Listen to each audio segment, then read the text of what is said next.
Well, Ohio Governor Mike DeWine signed legislation this week relating to local military and veteran organizations.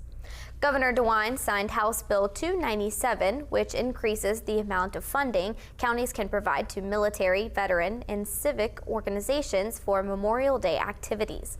The bill, which was sponsored by State Representative Kevin Ritter, increases the previous limit of $500 to $1,000. Ritter says that it is important on Memorial Day to remember those who were lost in service. The district I represent, there are a lot of veterans here, and while I didn't have a chance to serve, I appreciate what they did on our behalf. And again, even though this is a relatively minor bill, I think it's important both in big ways and small ways to say thank you for the people that do that for us. In addition, Ritter is sponsoring House Bill 632, which deals with next of kin and Gold Star families. More information on House Bill 297 and 632 can be found on our website at WTAP.com.